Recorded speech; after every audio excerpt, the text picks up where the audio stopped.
दो काशी है। एक काशी उत्तर प्रदेश में है, कहीं से भी जाओ, लखनऊ से जाओ, कहीं से जाओ, उत्तर प्रदेश जाओ, वहाँ काशी है। तो दूसरा काशी कहाँ है? तो मतलब जैसे लोग चिकन खाते हैं, हाँ। मुर्गा खाते हैं, जाके मुर्गे को कटवाया, मार दिया, फिर बनाया खा लिया, तो वो पाप है कि नहीं है? बाबा आपने एक बार मेरे को बताया था कि वो तिब्बती लोग के लामा लोग के पास बैठे हुए थे। हाँ। तो उन्होंने पूछा था कि मेरे को काशी ले चलो, वो वाला थोड़ा बताइए किस्सा पूरा। एक बार ये 200-400 साल पहले अंग्रेजों ने जब आया था, उन्होंने यही रिसर्च किया है। हाँ, जब तिब्बत एरिया में लामा लोगों के पास चले गए, लामा अंदर भजन करते थे गुफाओं में, तो ये बोलने लगे लामा मुंह से तो नहीं बोलते, लेकिन इनकी ध्वनि कैसा आता है। हमने एक बार डिस्कशन किया था कि पाप करना क्या होता है, पाप क्या होता है, पाप और पुण्य क्या होता है। अच्छा। इस चक्कर में बहुत लोग फंसे होते हैं कि ये ऐसे कर देंगे तो मेरा पाप हो जाएगा, ऐसे कर देंगे तो पुण्य हो जाएगा। ये भगवान के ऊपर 4 दाना चढ़ाएंगे तो पाप पुण्य हो जाएगा, 5 दाना चढ़ाएंगे तो पाप हो जाएगा। ये बहुत तरीके का ढोंग है। सब लोग बोलता है गौ हत्या बंद करो बंद करो। एक एक गौशाले में 500-500 गाय रखे लोग, ठीक है। 500 गाय में 100 बछड़ा नहीं है, तो कभी बिस्किट खा, कभी नमकीन खा, कोई रोटी दिया तो रोटी खाता था। इस अवस्था में रहता था। मैं सोचा, ट्रेन में बैठ गया, दूसरों को देख के इतना भूख लग गया, हद से ज्यादा उल्टी हो। मैं खाना नहीं खाया, वही पानी पीता था तो उल्टी होता था। मैं विकलांग डिब्बे में बैठ गया। एक औरत बैठी थी, एक फौजी बैठा था। मैं प्रणाम किया उसको, वो भी मेरे को बाबा बैठो, इसने इतना ही बोला, हाँ ठीक है। मैं दरवाजे में बैठा था, ऐसा धर के गाड़ी जा रहा था। तो अभी जैसे मान लीजिए कोई एक बिगिनर है जिसको कुछ नहीं पता मेडिटेशन के बारे में, हाँ। उसको सिंपल बैठ के ध्यान करना है तो कैसे करेगा वो? बस एक प्रोसेस बताइए, एक सिंपल। दोस्तों देखो, बाबा से मैं पिछले 2.5 साल से जुड़ा हूँ, और मुझे जब भी जीवन में कुछ ऐसे डाउट आता है, कुछ ऐसा पूछना होता है, तो मैं तो फ़ोन करके पूछ लेता हूँ उनसे, ठीक है। पर मुझे लगता है कि बहुत सारे लोगों के बहुत तरीके के सवाल होते हैं, बहुत सारी कन्फ्यूज़न होती है ज़िंदगी में कि ये करना चाहिए कि ये नहीं करना चाहिए, सही है कि गलत है। तो मैं बाबा से एक बहुत ही अनफिल्टर्ड कन्वर्सेशन कर रहा हूँ, जिसमें आपके कई सारे सवालों के जवाब होंगे, ठीक है।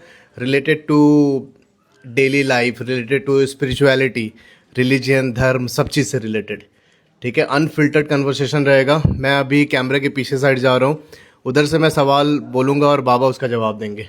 बाबा, सबसे पहले हम एक चीज़ से शुरुआत करते हैं बात की। लोग बोलते हैं प्याज लहसुन का नहीं खाना चाहिए। अच्छा। बहुत लोग बोलते हैं कि ये सब पाखंड है, ऐसा कुछ नहीं होता, प्याज लहसुन में क्या हो गया। और मुझे भी लगता है कहीं कि प्याज लहसुन से क्या ही हो जाएगा, मतलब उसमें कुछ गलत नहीं है। तो आपका क्या उस पर ओपिनियन है, आप बताइए। प्याज लहसुन खाना चाहिए, नहीं खाना चाहिए, क्या सही है गलत है? सबसे पहले तो आप सही गलत ही बताइए, क्या है? मतलब हम अपने दिमाग से सोचते हैं कि ये चीज़ सही है, ये चीज़ गलत है, क्या है कॉन्टेक्स्ट, असली क्या चीज़ है? देखो, कोई भी वनस्पति खाना गलत नहीं है, वो सही है। प्याज लहसुन वनस्पति में आता ही है, ये कोई दोष नहीं है। अब तुमको एक उदाहरण बताता हूँ मैं, ठीक है। प्याज लहसुन उत्पन्न कहाँ होती है? मट्टी में होता है। और पीता क्या है वो? पानी पीता है, हवा पीता है, सूरज का प्रकाश लगा, रात्रि में चंद्रमा का प्रकाश लगा है, तो उसी से भूमि से उत्पन्न हुआ हो। जैसे आम पेड़ फल होता है, पेड़ पौधे होते, एक वनस्पति है, उसमें कोई दोष ही नहीं होता। जैसे साधारण तौर पर मैंने पैदा हो गया जिस माँ के गर्भ से, उस माँ के अंदर क्या है? मल है, मूत्र है, हड्डी है, मांस है, खून है, और कुछ आचार विचार है। इनसे उत्पन्न हुआ दूध है, वो दूध पीता हूँ मैं उसको बोलता हूँ पवित्र है। जो दूध माँ से, कोख से पीता हूँ मैं, वो चमड़ी से निकला है, ये भूमि है। न वो चमड़ी है, न खून है, न ब्लड है, न हड्डी है, न मांस है, न मल है, न मूत्र है, कुछ भी नहीं है। वास्तव में सत्य है ना, वनस्पति है। एक वनस्पति खाने से अशुद्ध नहीं है, वो शुद्ध है। हाँ, एक बार दूध उतनी ये नहीं है, लेकिन वो वनस्पति जीवन के अंदर बहुत काम आता है। आज जो मैं घूमता फिरता रहता हूँ, देखता हूँ, जो प्याज लहसुन खाता है उसको शारीरिक रोग बहुत कम है। जब हमारे जैसे दूध दही खाते घूमते रहते, शारीरिक रोग होता है। तो इसीलिए दूध, प्याज लहसुन अशुद्ध नहीं है, तामसी नहीं है। तामसी का मतलब क्या है? तामसी उसे कहता है जिसका आचार विचार शुद्ध नहीं है, जिसको क्रोध है, हिंसा करना, कपट करना, छल करना, दूसरों को लूटना है, दूसरों को नाना प्रकार के गलत रास्ते बताना, और दूसरे के बारे में अपनी मन में विरोध भाव रखना है। इसके कहते हैं तामसी। इसका कहता तामसी। सतोगुण वो होता है, वो हमेशा एनी टाइम पॉजिटिव रहता है। अगर दुश्मन भी आया सामने, उसके बारे में अच्छा सोचता है, उसका मन कभी भी दूषित नहीं होता, वो है सतोगुणी। खाने पीने से कोई सतोगुण तमोगुण नहीं बनते, नहीं नहीं नहीं नहीं नहीं नहीं, नहीं। हाँ जरूर, जैसे पेड़ में पानी डाला हरा हो जाएगा, हाँ जैसे खाते हो वैसे ही वो दिखता है। लेकिन प्याज लहसुन खाने से कोई क्रोध नहीं आता किसी को, कहाँ आ रहा है? प्याज लहसुन खाने से वो हिंसा नहीं करता, नहीं नहीं नहीं नहीं नहीं। प्याज लहसुन खाने से कोई ईमानदारी से कोई झूठा मूठा ऐसा कार्य नहीं करेगा, नहीं नहीं नहीं नहीं, ऐसा कुछ नहीं है। प्याज लहसुन एक वनस्पति है। मैं सभी भारतीयों को कहता हूँ, सभी भारतीय प्याज लहसुन का वापर करो इस काल में, ठीक है। भगवान स्वयं उत्पन्न किया उसको, वो बारिश आता है, पानी पिया है, सूरज का प्रकाश खाता है, रात में चंद्रमा का प्रकाश खाता है, और भूमि से। अब तुम ही बोलते हैं ये धरती को कहते हैं भारत माँ, हाँ इस धरती को क्या कहते हैं? भारत माँ। एक माँ मेरी माँ है, मेरी माँ की कोख से दूध पिया हुआ मैं, और माँ को मैंने सर्वत्र मानता हूँ, तो भारत माँ की कोख से निकला हुआ प्याज लहसुन क्यों नहीं खाता? इसका मतलब तुम भारत को माँ नहीं मानता है, ये सिद्ध होता है। अब तुम्हारे सामने कोई भी व्यक्ति कैसे भी वस्तु हो, अगर तुम अपनाना उसको, तो अपना लेगा उसको। तुम्हारे अंदर वो अपनाने का भाव आ गया, उसकी शरण में हो तुम, तो तुम उसको अपनाएगा। अगर उसकी शरण में नहीं है तो अपनाएगा नहीं है। वैसे ही अगर तुम भारत माँ को अपना मानते हो, माँ मानते हो, तो माँ की कोख से निकला हुआ प्याज और लहसुन कहीं बाहर से नहीं आया, ऊपर से नहीं गिरा, कहीं इधर उधर से नहीं आया, वो धरती से आया। धरती मतलब माँ की कोख।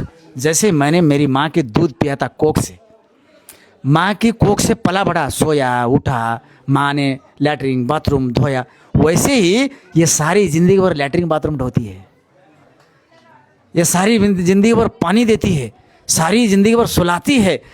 तुम हेलीकॉप्टर में सो जाओ, नींद नहीं आएगा, लेकिन धरती में सोते ही नींद आता है, शरीर स्वस्थ और मस्त हो जाता है। ठीक है, आई होप ऑडियंस को इसका जवाब मिल गया होगा।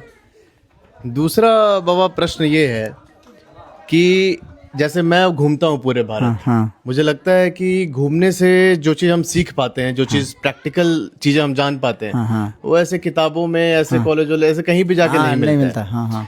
तो आपको जो हमारे भारत के युवा हैं, आप उनको क्या सजेस्ट करते हैं? उनको किस तरीके से घूमना चाहिए, कैसे भारत भ्रमण करना चाहिए ताकि उनको दुनिया क्या है उसका ज्ञान हो जाए, मतलब जो प्रैक्टिकल चीज है उसका ज्ञान हो जाए उसको। अच्छा। मतलब उसका, आप समझ रहे हैं ना, मैं किताबी ज्ञान की बात नहीं कर रहा हूँ। जैसे आपसे मुझे बहुत कुछ सीखने को मिलता है, बहुत कुछ मुझे बताते हैं जो मैं कभी सोच नहीं सकता था। तो इस तरीके का ज्ञान उनको कैसे होगा, मतलब किस तरीके से वो घूमे, तो और कहाँ कहाँ जाए, क्या क्या उनको देखना चाहिए, कुछ बताइए उसके बारे में, क्योंकि आपने पूरा भारत भ्रमण किया है। देखो, तो अपने एक्सपीरियंस से बताइए।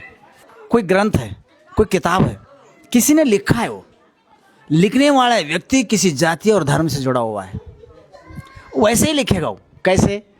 जैसे एक माँ अपना बेटा पागल हुआ तो भी उसको सर्वश्रेष्ठ मानती है, वैसे ही कोई लेखक किसी जाति का धर्म का हो, अगर वो जितना भी कोशिश करे अपनी और जाति और धर्म से बढ़ावा चढ़ करके लिखेगा, इसीलिए वो सर्वस्व नहीं रहता। हाँ, जैसे सूरज है, सर्वस्व है, वो एक सूर्य को जल देने वाला को भी प्रकाश देता है और एक भागने वाले को भी प्रकाश डाल रहा हो, लेकिन फर्क नहीं करता। वैसे उसे कहते हैं सर्वत्र। कोई भी ग्रंथ, कोई थोड़ा सा ऊपर, कोई भी ग्रंथ सर्वस्व नहीं होता, अपना अपना धर्म और जाति से जुड़ा हुआ है। इसीलिए आपको देखना है तो आंखों से देखना पड़ेगा, कान से नहीं सुनना। सुनो, कान से सुनो, मुंह से बोलो, पैर से चलो, नाक से सूंघो, लेकिन प्रैक्टिकल तौर पर जब तक तुम आंख से नहीं देखेगा तब तक तुमको सच्चाई दिखेगा नहीं, पर्दा ही रहेगा।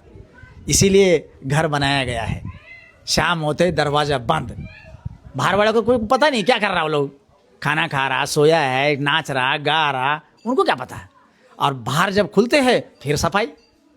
वैसे ही सिर्फ इस दुनिया के बारे में कोई देख सकता है तो आंख देख सकता है। हाँ, आंख दो होते हैं, एक आंतरिक, एक बाहरी। ये आंखों से देखते देखते देखते देखते अंदर की आंख जागृत होता है। आज मेरा आंख यहाँ से 2 किलोमीटर 1 किलोमीटर तक देख रहा, आधा किलोमीटर तक देख रहा, लेकिन जब अंदर का आंख खुलता है तो यहाँ से हज़ारों किलोमीटर में देखता हूँ। कैसे? एक व्यक्ति मेरे सामने बैठ गया, उसका सारा पता लगता है मेरे को, ये क्या पूछने वाला है, इसको क्या उत्तर चाहिए, हाँ इसका आंख क्या कह रहा, इसकी कान क्या कह रहा, इसकी सोच क्या कह रहा, उसे कहते तीसरा आंख। हाँ, आत्मज्ञान उसे ही कहते हैं। वो सामने वाले के बारे में अपने आप हो जाता। कोई भी व्यक्ति, इसमें पढ़ा लिखने का संबंध नहीं है। नहीं नहीं नहीं नहीं नहीं, कोई पढ़ा लिखने वाले को आता है, अनपढ़ को नहीं आता, नहीं नहीं नहीं नहीं, ऐसा नहीं है। भक्ति किसे कहते हैं? जो श्रद्धा विश्वास रखता है, विश्वास से भक्ति जुड़ता है। वो हमेशा किसी चीज़ पे भी, अब मैं चल रहा हूँ, मैं एक व्यक्ति गाड़ी में घूम रहा, एक व्यक्ति रेल में घूम रहा, एक व्यक्ति पैदल घूम रहा, ठीक है। गाड़ी में घूमने वाला व्यक्ति को वो दिखता नहीं, वो चला जाएगा।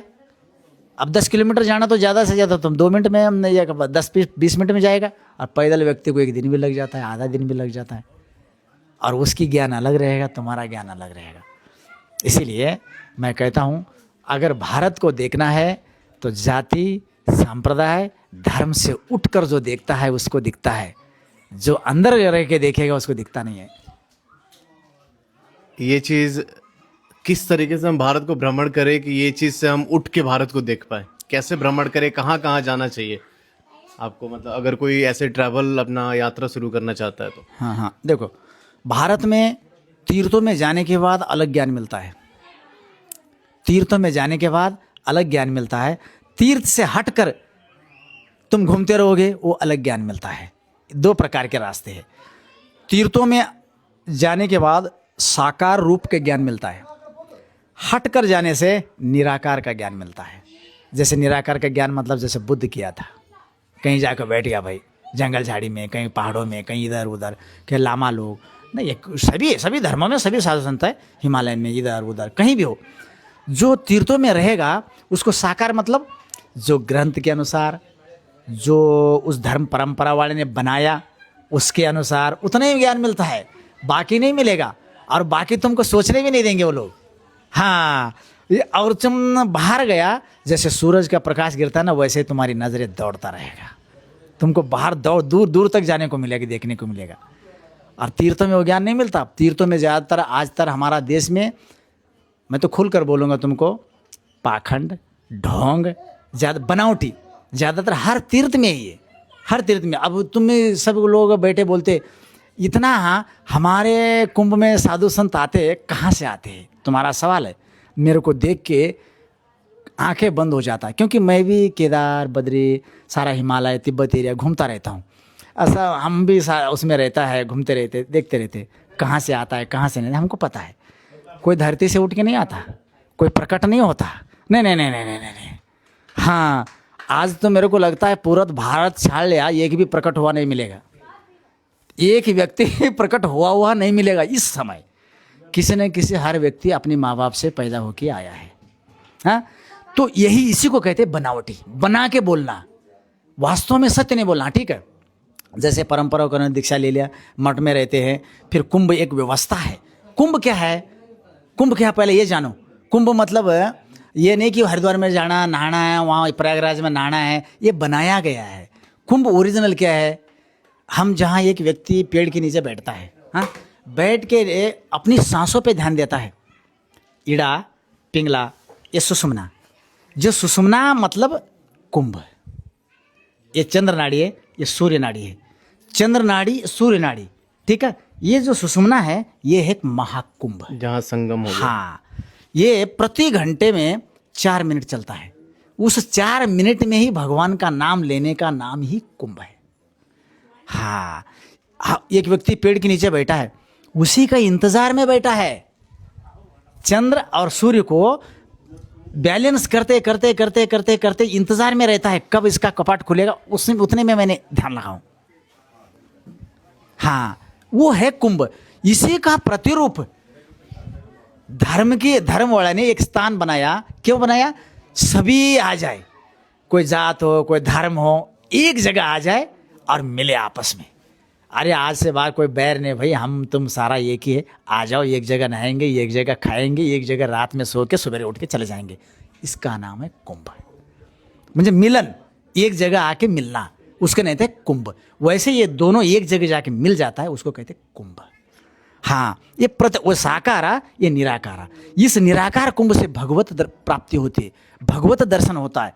और साकार कुंभ से ऐश्वर्य का दर्शन होता है, पैसा, घोड़ा, गाड़ी, बंगला, माट, मंत्री संतरी, ऐसे वैसे, भगत गिगत, इसके दर्शन होता है। भगवान का दर्शन नहीं होता इससे होता है। जैसे एक व्यक्ति पेड़ के नीचे बैठ के भी अपना कुंभ का ध्यान कर दे, अपनी आराधना कर दे, उस नाड़ी में पहुंचा दे अपने आप को, वहाँ भगवत दर्शन होता है, वहाँ भगवान का दर्शन होता है।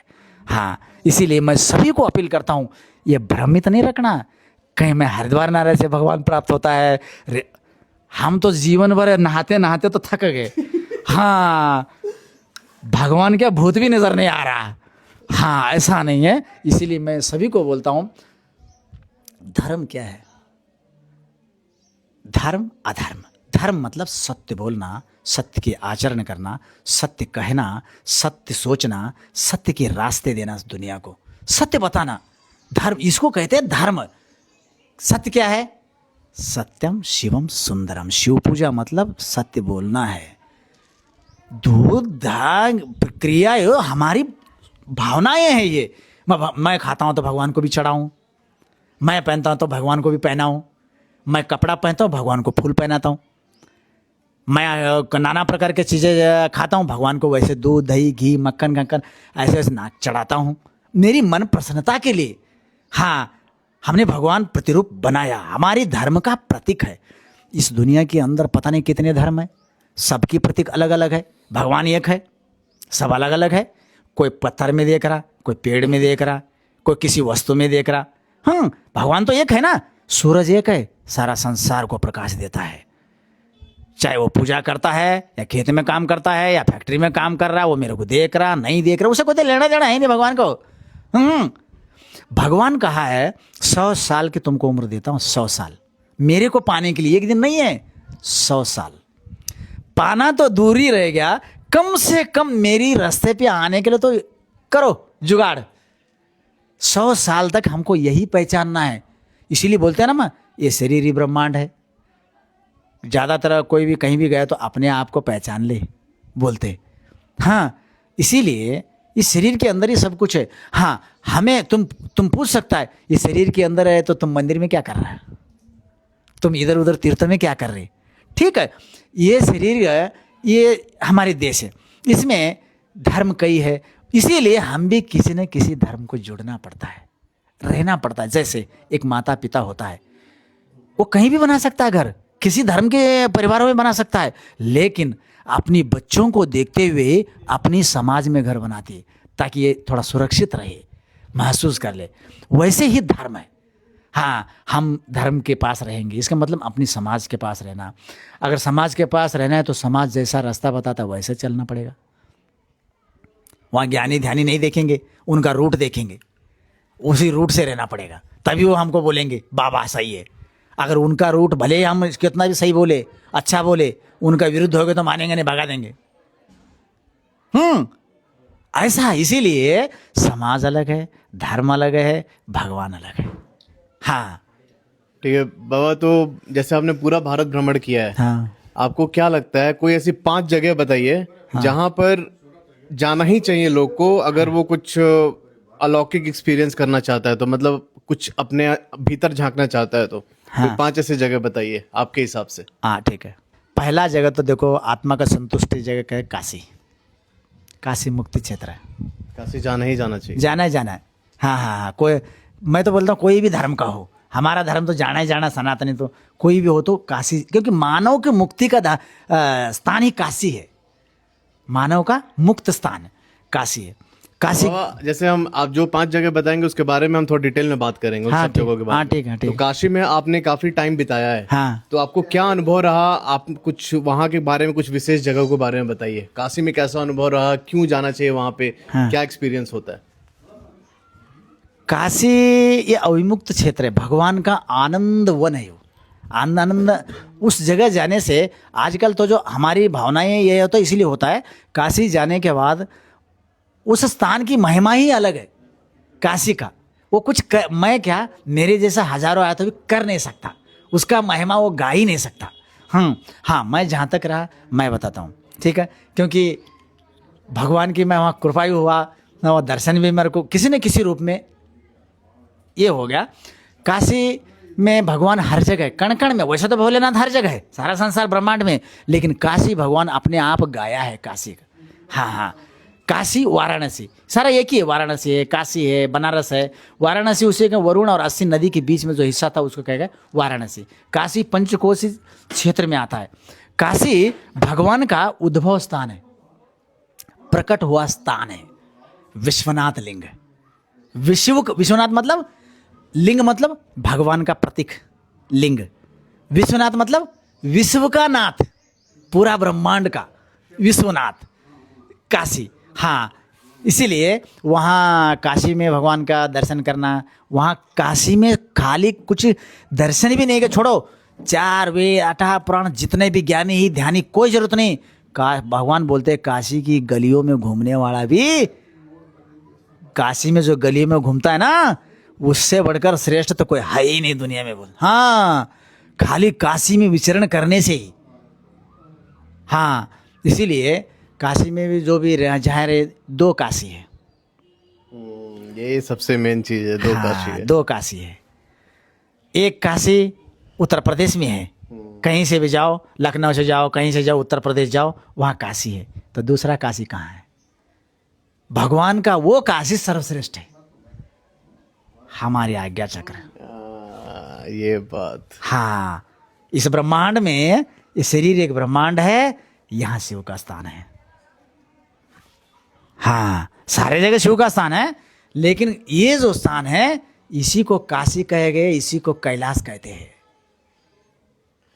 बाबा, आपने एक बार मेरे को बताया था कि वो तिब्बती लोग के लामा लोग के पास बैठे हुए थे। हाँ। तो उन्होंने पूछा था कि मेरे को काशी ले चलो, वो वाला थोड़ा बताइए किस्सा पूरा। एक बार हम ऐसे ही चले गए, कहाँ, हम सोलन से हरिपुर द्वार से चंद्रताल होके काजा गए। हमको मणिमहेश कैलाश से ले गए लोग, मणि बाबा बर्फानी के साथ ऐसे थे, मणिमहेश कैलाश से हमको ले चले गए। तो बहुत सारे लोग बैठा था, मेरे को सबको बोलते थे, तुम बाबा जी तुम कहाँ से, तो वो तिब्बती मंक लोग थे। हाँ, लामा लोग तिब्बती। जब हम मम्मी देखने के लिए गए थे ना, मम्मी यू मम्मी, हाँ, तुम कहाँ से बोलते थे। तो सब लोग बोलने लगे हम काशी के हैं, हम हरिद्वार में रहते हैं, हम कहाँ रहते हैं, इधर सब लोग बोलने लगे। मैं बैठा था, मैं भी उसी में था। तो मेरे को पूछे तुम कहाँ से? मैं त्रिपुंड मेरा जटा, और तुम कहाँ से? मैं बोला मैं भी काशी में रहता था, मैं काशी का। वो बोला काशी कहाँ बताओ? तो सब लोग वो बताने लगे, अपने अपने अनुसार बताने लगे, वो यहाँ आया। अब मैं अचंभा में पड़ गया, सारे बता रहा, लेकिन फिर एक एक करके पूछ रहा है। उनको पूछा काशी कहाँ है, वो बोल दिया उत्तर प्रदेश में इस जगह है। तो होनी चाहिए ना शांत। तो फिर उसको पूछ रहा काशी कहाँ है, उसको पूछ रहा काशी कहाँ। मेरे मन में डाउट आ गया, ये कुछ और ही पूछ रहा हमको ये वो काशी नहीं पूछ रहा है।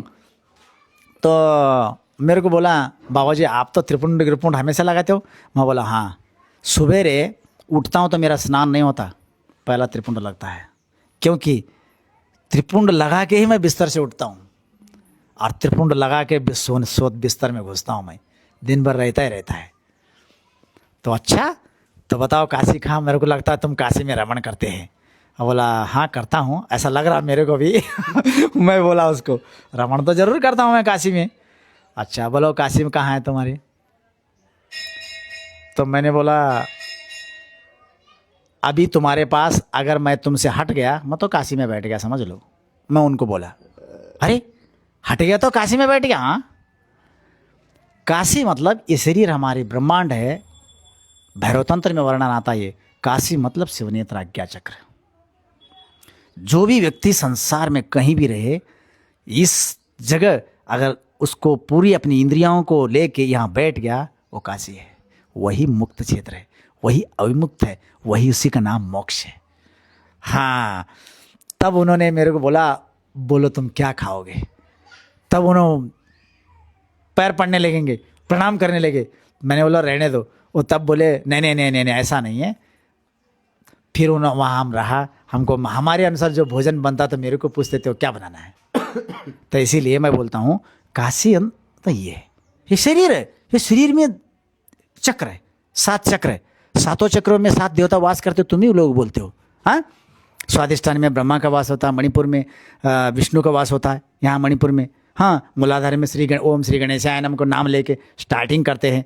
तो फिर अनादि में शिव शक्ति का वास होता है, कंठ में अकेला शिव जी का वास होता है, महादेव शंकर नीलकंठ रूप में, और यहाँ परम शिव का वास होता है, निराकार। हाँ, निराकार।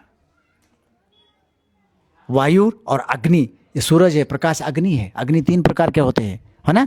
एक सूरज का अग्नि है, एक आप भोजन बनाते ईंधन की अग्नि है, एक तीसरा अग्नि कौन सा है, हमारी पेट के अंदर जठराग्नि। हाँ, तो वैसे ही ये शरीर में अनाहत, ये हृदय में भगवान शिव शक्ति रहता है, ये कंठ में भगवान, यहाँ परम शिव शिव नेत्र। ठीक है बाबा, चलिए काशी हो गया पहला स्थान अपना। हाँ, हाँ। दूसरा कहाँ जाना चाहिए? हाँ, दूसरा, हाँ, ऐसा अगर स्थान 5 जगह जाना है तुमको, तो घूमना है, पहले तो काशी जाना चाहिए, उसके बाद जाना चाहिए उज्जैन महाकाल। उज्जैन महाकाल की कुछ बताइए, कुछ आपका एक्सपीरियंस अच्छा, क्या ठीक है, रहा बताता वहाँ हूँ। का कुछ? देखो, भगवान शिव इस संसार की रचने से पहले ब्रह्मा जब रचना करता तो होता नहीं था, तब विष्णु और ब्रह्मा मिल के भगवान शिव जी का आराधना करने लगे, तो उन्हीं को भी पंचमुखों से भगवान का एक ये हुआ था, प्रकट हुआ था। ठीक है, वैसे ही त्रेता युग में मनुष्य योनि आने के बाद भी भगवान ने पंचमुखों से दर्शन दिया। भगवान का 5 मुख है, सद्योजात, वामदेव, अघोर, तत्पुरुष, ईशान्य, और 5 क्षेत्र है, काशी, उज्जैन, महाकाल जगह, वो अविमुक्त क्षेत्र कहते हैं उसे, वो है। और तीसरा क्रौंच पर्वत, मल्लिकार्जुन। हाँ, चौथा हिमालय क्षेत्र, केदार, और 5वां सोमेश्वर, सोमनाथ कहो, सोमेश्वर को, ये ऐसी, ये 5 लिंग जो है ये नमः शिवाय का रूप है। इसको तो करना ही करना है। ठीक है, और बाद में 5 खंडों में जा सकते हैं, जैसे तिब्बत खंड है, हिमालय खंड है। तो बाबा आप जैसे तिब्बत भी उधर भी गए थे, हिमालय वाले साइड भी आप रहे हैं प्रॉपर, हाँ। तो वहाँ आपका कैसा एक्सपीरियंस रहा? थोड़ा सा वहाँ का लोग कैसे रहता है, उनका मतलब वो भगवान को किस नज़रिए से देखते हैं, उनका सोच का कैसा रहता है पूरा प्रोसेस, वो थोड़ा बताइए। अच्छा, इस समय तो कहा जाए तो तिब्बत एरिया श्रेष्ठ भजन साधना में। हाँ, इस समय पूरे संसार में, क्योंकि वो निराकार भगवान का सांस ही सत्य है ना, सांस। हाँ, ये जो सांस है ये सत्य है ना, इसको कहते शिव। हम सांस ही शिव है। हम जब तक इससे जुड़ेगा नहीं है तो भगवान प्राप्ति कहाँ से हो जाएगा। हम चल रहे, फिर रहे, बैठ रहे, उठ रहे, खा रहे, पी रहे, टाइमिंग नहीं, लेना नहीं, देना नहीं, उसको ध्यान ही नहीं रखते हम।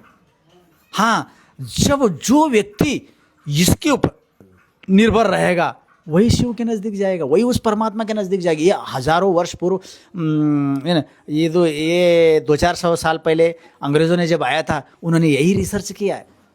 हाँ, जब तिब्बत एरिया में लामा लोगों के पास चले गए, लामा अंदर भजन करते थे गौटी गुफाओं में, तो ये बोलने लगे लामा मुंह से तो नहीं बोलते, लेकिन इनकी ध्वनि कैसा आता है, मतलब समझ नहीं आया। जैसे मैं ओम बोल रहा हूँ,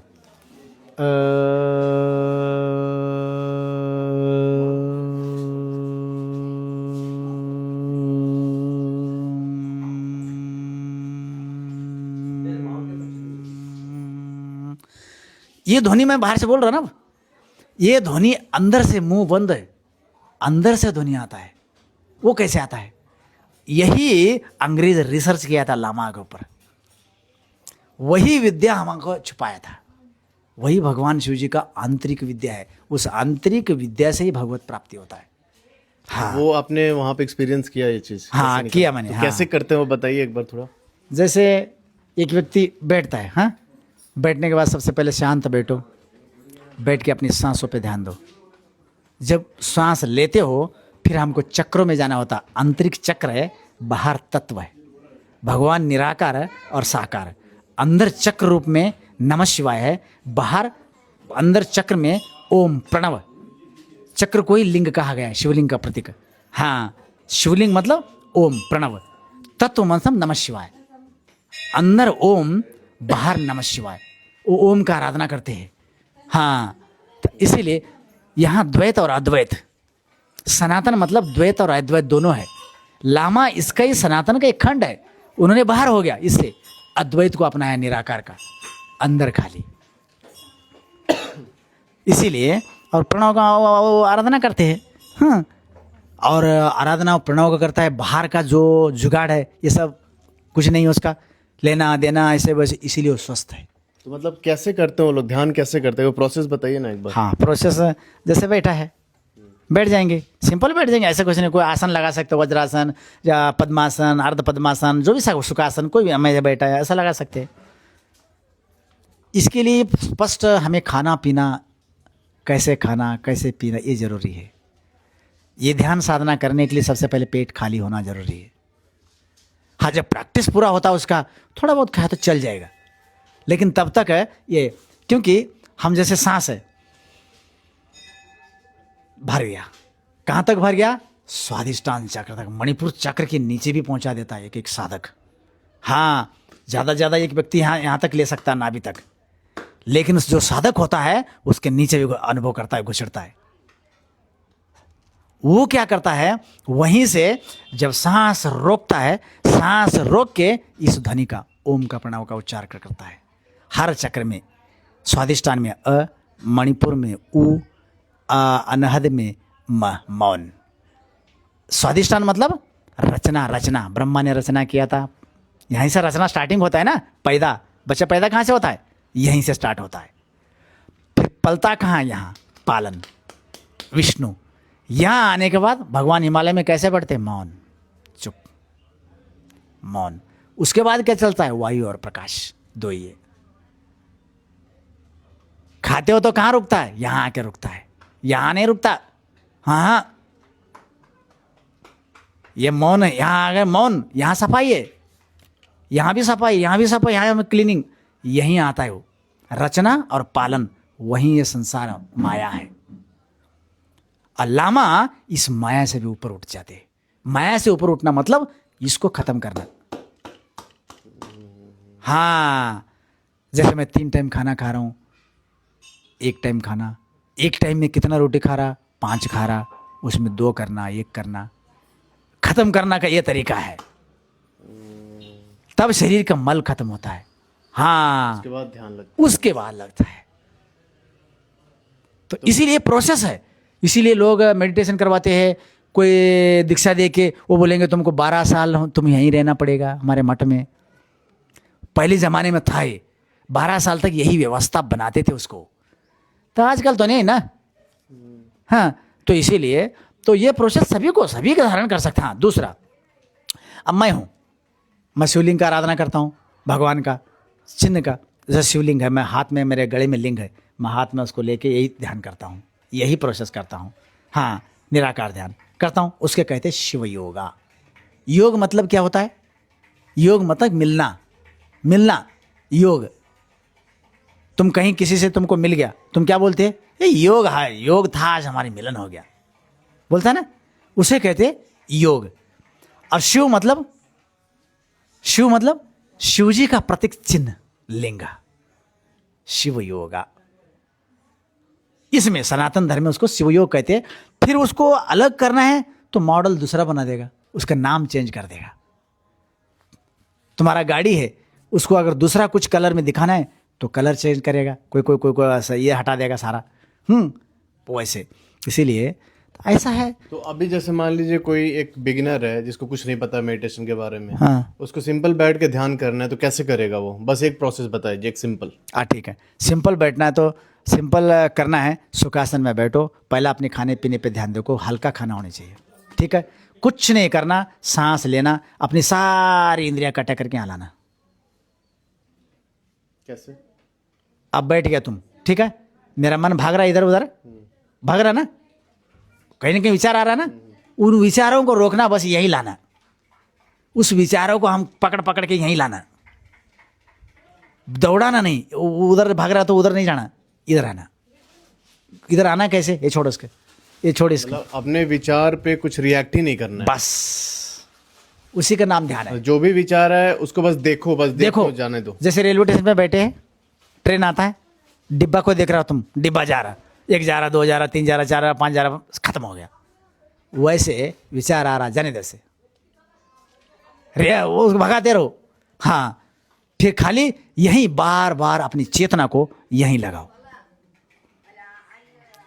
बार बार अपनी चेतना को यही दौड़ाना, उसी का नाम ध्यान है।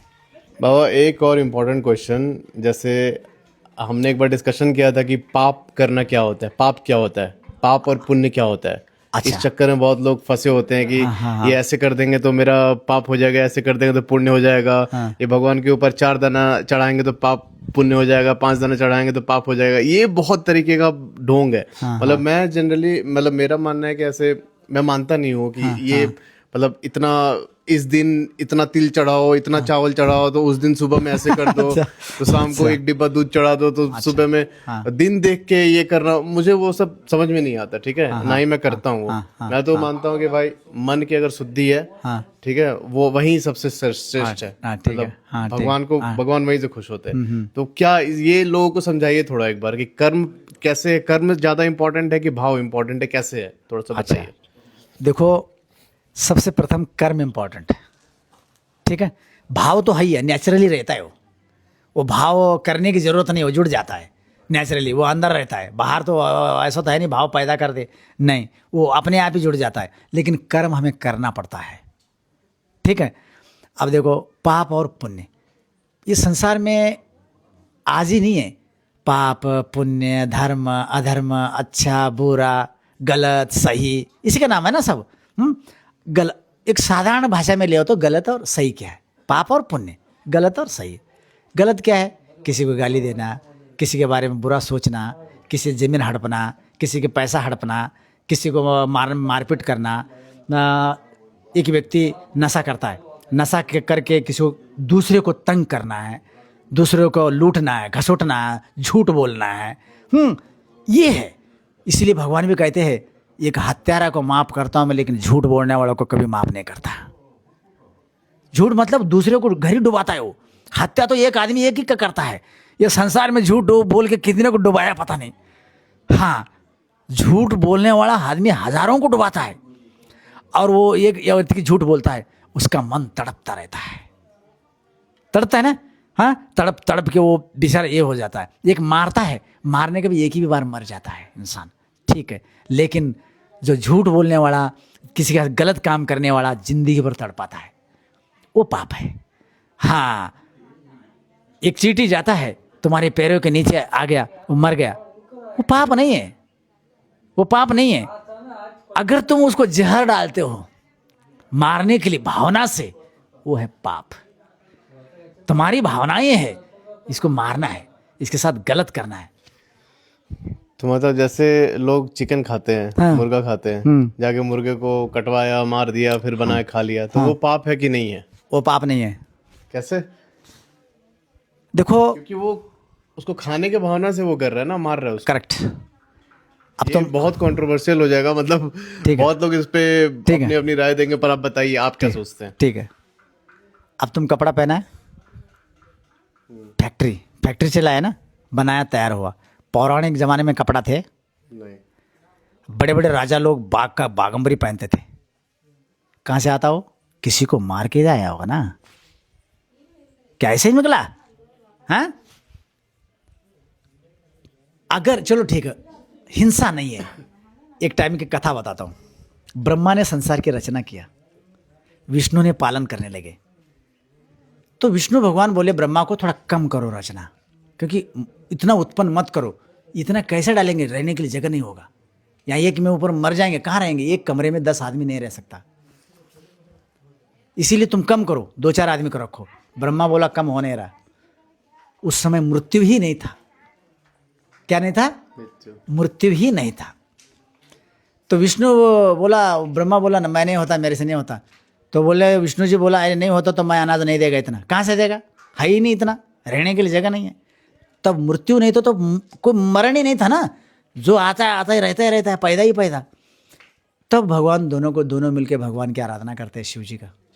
तब भगवान ने एक अवतार लेते हैं, क्या? मारने का, महेश, संहार करता। संहार करना मतलब मारना। हाँ, भगवान या प्रकृति के अनुसार बनाया है, ये कोई गलत नहीं है। सरोवर है, मछली नहीं मारता कोई, तो मछली के रोज कितने पैदा होते, तुमको नहाने में नहीं देता। कितने पैदा होंगे? चलो ठीक है, गाय काट रहे लोग, ठीक है, मैं हाँ अच्छा बताता हूँ, गाय का उदाहरण देखे, इतना लोग गाय काट रहे, सब लोग बोलता है गौ हत्या बंद करो बंद करो। एक एक गौशाले में 500-500 गाय रखे लोग, ठीक है, 500 गाय में 100 बछड़ा नहीं है, 200 बछड़ा नहीं है, कहाँ गया बछड़ा सब? खाली गाय है, गाय खाली बच्ची देता है, बछड़ा नहीं देता, तो जाते कहाँ? बेचते हैं, बेचने के बाद कटने के लिए जाता है। तो बेचने वाला गुनाहगार है, काटने वाला गुनाहगार है। तू नहीं बेचा तो वो क्यों काटता है? क्यों काटता? मछली पकड़ने वाला ठेकेदार है, जहां से मजदूरों को पैसा देता है, वो मछली पकड़ते हैं और पैसा लेते हैं।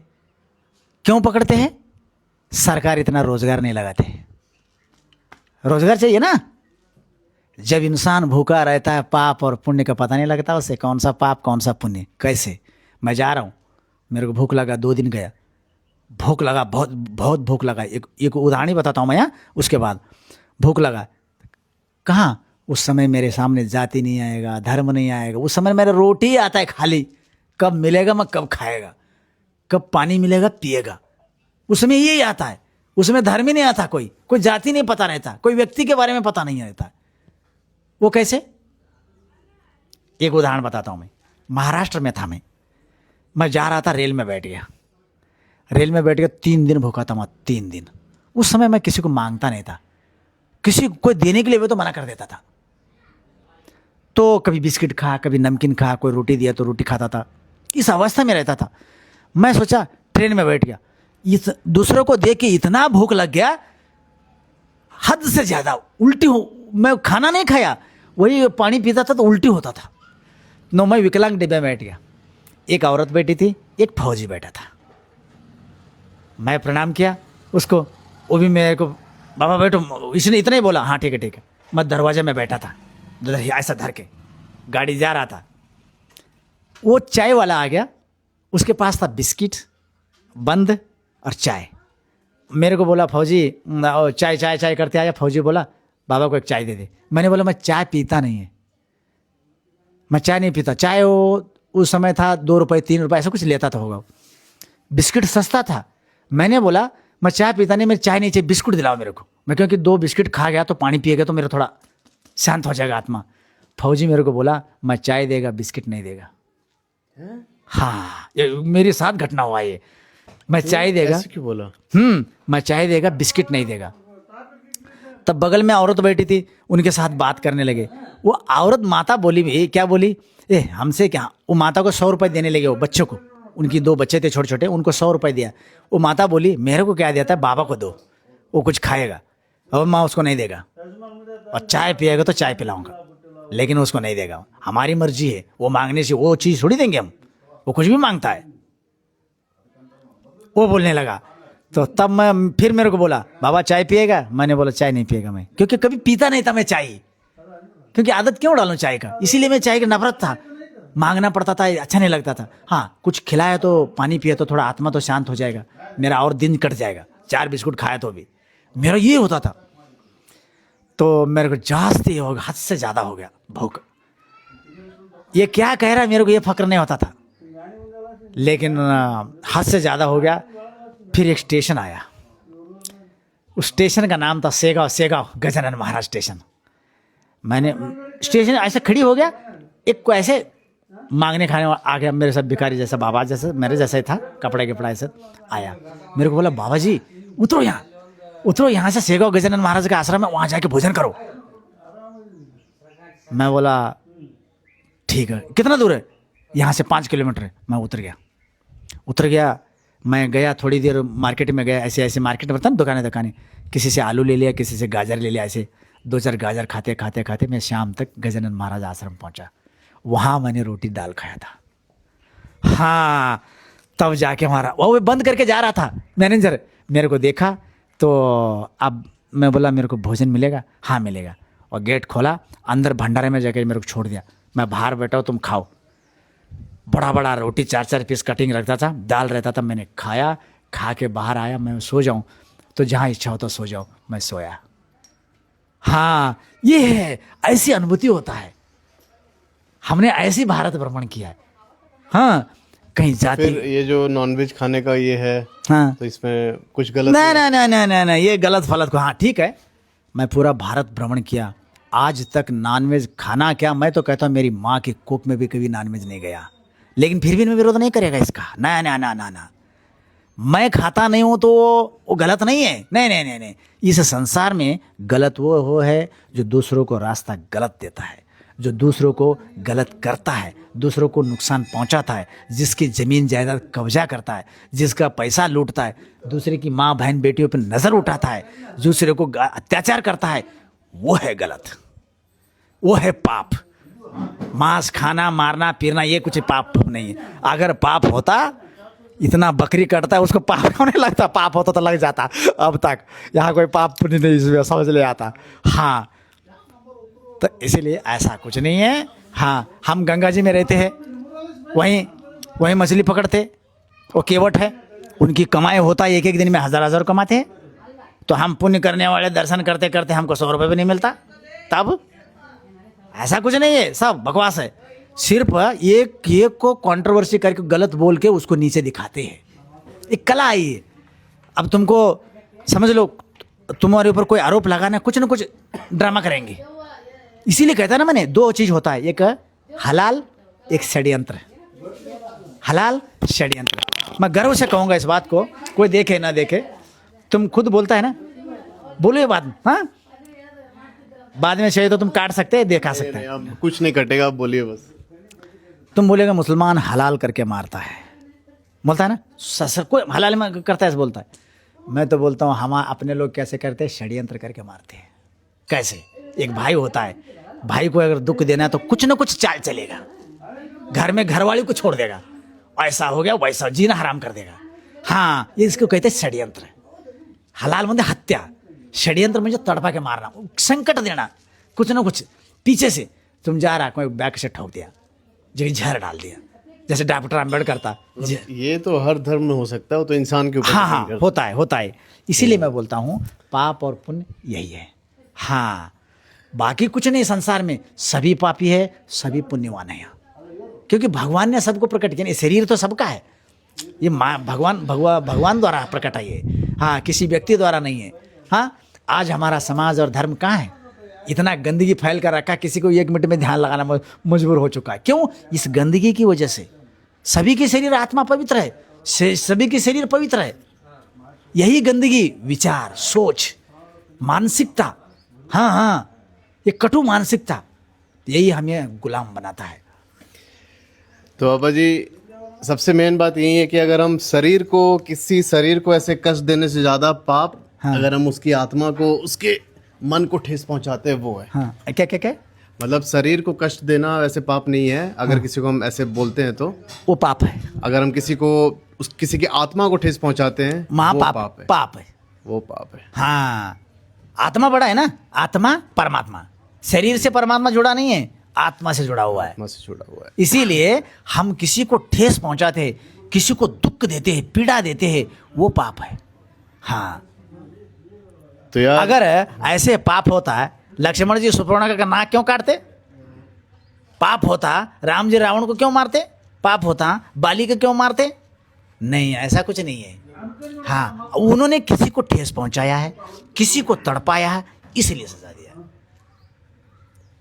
तो यार, आई होप आप लोगों के बहुत सारे सवालों के सारे सवालों के जवाब तो नहीं मिल सकते, पर बहुत सारी चीज़ें क्लियर हो गई होंगी। बाबा के साथ जो हमारा कन्वर्सेशन है ये ऐसे ही जारी रहेगा, और किसी और वीडियो में आगे का बात कंटिन्यू करेंगे, क्योंकि बहुत लंबी वीडियो ऑलरेडी हो चुकी है। बहुत बहुत धन्यवाद बाबा जी।